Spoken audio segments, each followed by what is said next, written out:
In 25 days' time, I'm really excited to say that I'll be on the IONA Maiden Voyage. It's P&O Cruises' brand new ship that's been long overdue because of the pandemic. It's going to carry over 5,000 passengers, and I'm so looking forward to being on the maiden cruise that will be over the course of 7 nights. But it got me thinking about the first maiden voyage I went on with P&O Cruises all the way back to March 2015.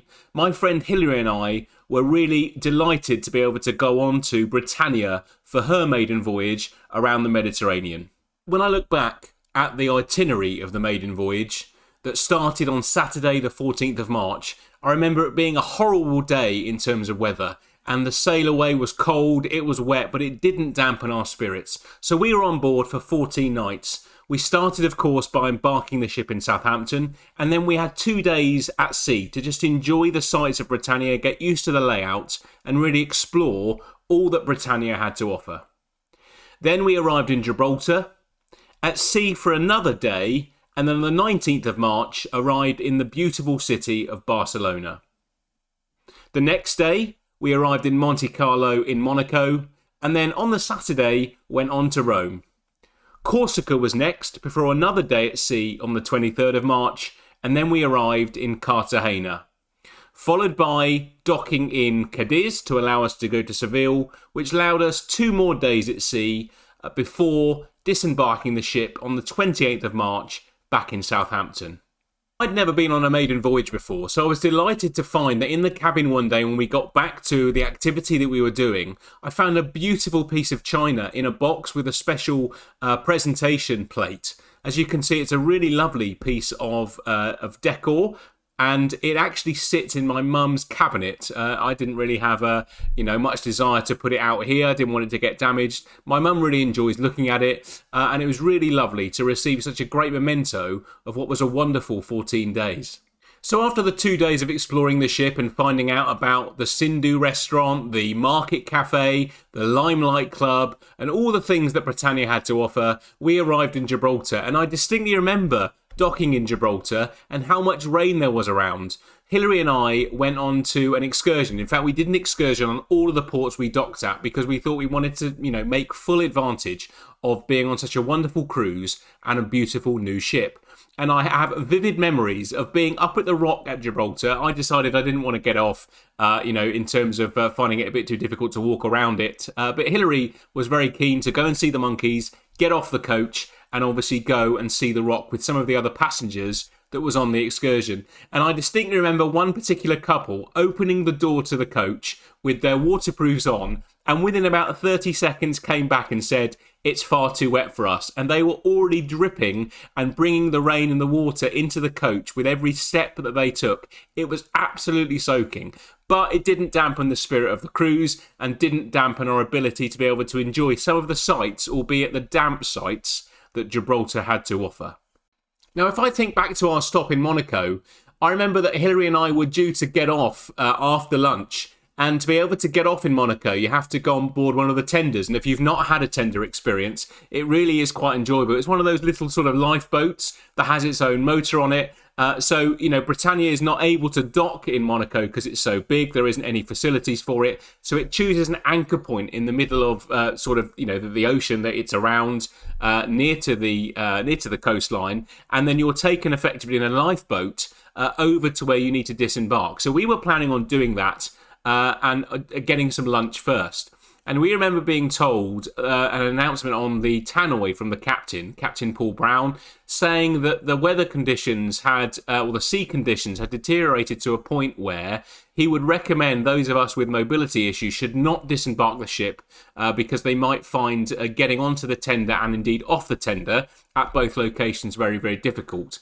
And then within about 10 minutes, he came on the tannoy again and said that he'd taken the decision to suspend all other score excursions and the ability to go ashore in Monaco. So he was suspending all tender operations and was going to put the focus into bringing all the passengers back. And Hilary and I, standing on our balcony in our cabin, watched as these tenders really struggled to be able to stay in a particular line of direction. As the tenders were trying to go back to the shore, they were getting thrown off their course. As they were coming back to Britannia, they were getting thrown off their course as well. And this went on for several hours. It was really quite alarming to see how much control the sea had on the tenders and how much it slowed down the ability to get everybody back from shoreside.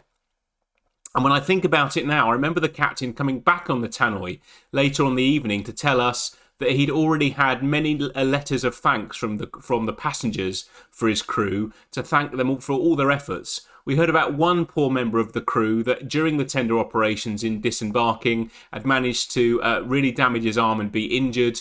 And we heard that actually Captain Brown had gone over to the shore side to see the challenges himself and was actually helping to take people in and out the tenders very, very slowly.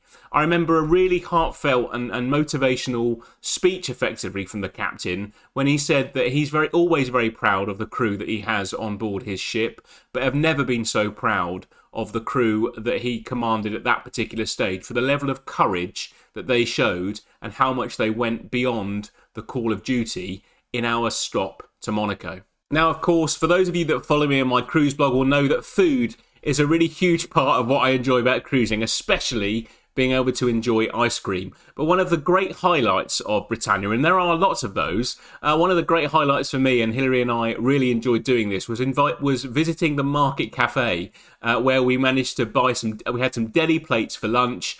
They do some great ice cream, but actually we really tucked in on a regular basis to some of the sort of premium cakes that you can get. Now, some of the ships allow you to have a complimentary slice of cake with your coffee in the coffee shop. The Market Cafe, because they're specialist, there is a small charge, and you'll see that some of these cakes are just absolutely wonderful. So going to the Market Cafe was definitely one of our highlights.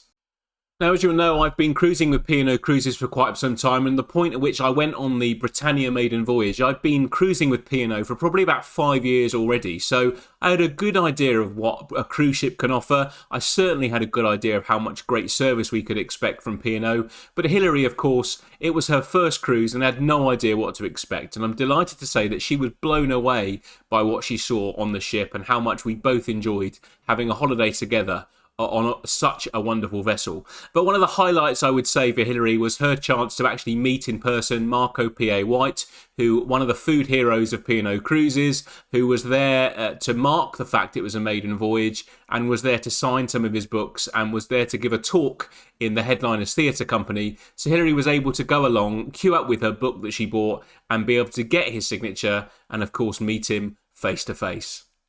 Now, of course, since the maiden voyage back in March 2015, I've been on Britannia a number of times, and it was the first ship that was able to offer UK staycations after the pandemic. And for those of you that haven't seen my video about how life on board has changed, I'll put the link at the bottom there so you'll be able to see that. But Britannia really is a really great ship, and I think it's probably one of my favourite ships because it combines all of the great things that I love about cruise ships all together. One of my favourite locations up on deck 16 is the crow's nest. The ability to be able to sit and have a drink in nice comfy atmosphere, nice comfy seats, be able to look out ahead of you at the ocean or the dock that you're in, looking at the scenery is just wonderful. Who doesn't enjoy that? The other thing I enjoy, it's got a cinema as well. So some of the ships have bars that they put films on that you have to walk by, that it's not an enclosed space, or they use the theatre. But on Britannia, they have a designated area on deck 7 called the studio, which I really enjoy as well. So what with that and all the great locations to eat and the specialty restaurants like the Epicurean, I really love it. And I haven't been on Iona yet, which I'm really looking forward to do, of course, as I said, in 25 days or so, to be able to do a comparison. But right now, Britannia remains to be my favourite P&O ship.